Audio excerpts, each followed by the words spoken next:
It's physically exhausting work, but the only thing keeping him alive right now.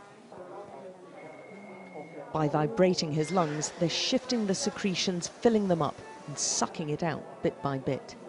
And they do this several times a day.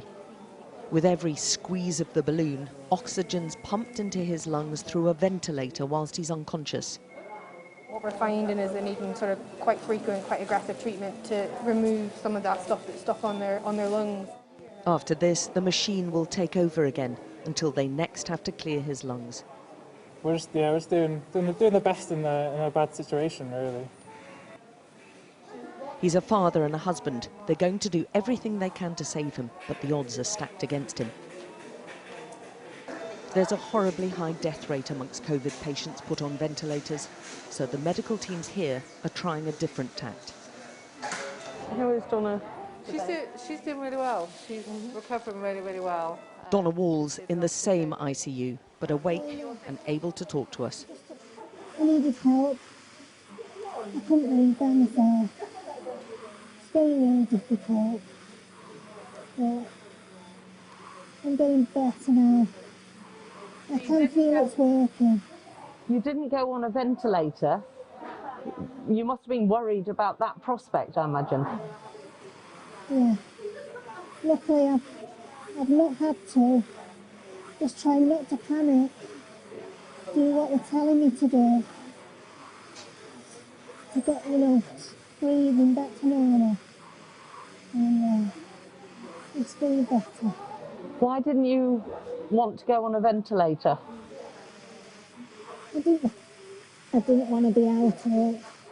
And I didn't know if I'd wake up if I did. She came here 3 days earlier on her birthday, and she's desperate to live. That's what I want to do.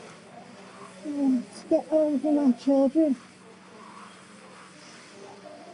Like I love. Yeah. So I'm determined.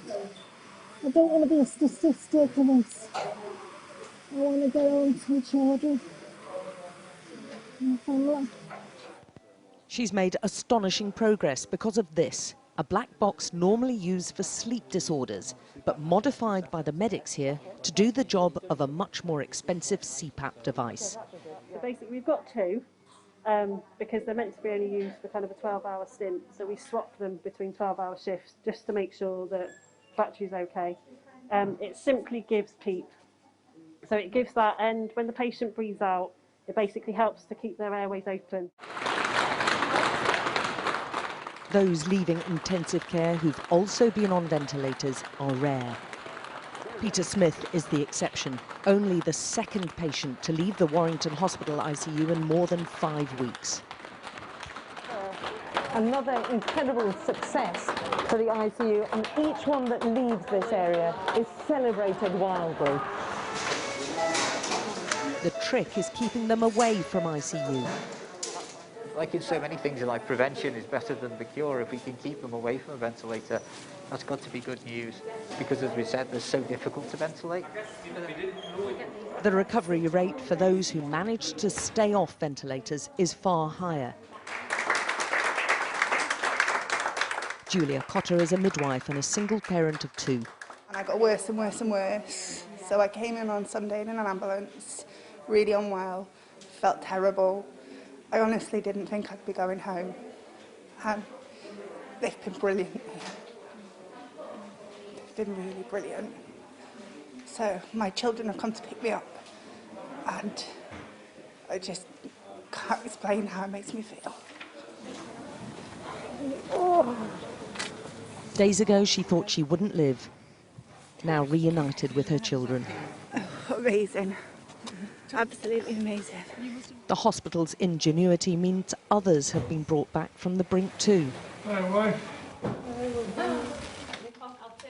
Harold Thompson was in ICU until yesterday, kept alive on a black box, whilst wife Christine was being cared for in a different part of the hospital. This is the first time they've been together since. I didn't think I'd be leaving. Really? Yeah. I was that bad. We were both so poorly, we couldn't look after each other at home. And then we just couldn't get downstairs to eat either. Thank you, everyone. The medics believe using the black box has been a game changer for patients here. It is providing a glimmer of hope. Alex Crawford, Sky News, Warrington.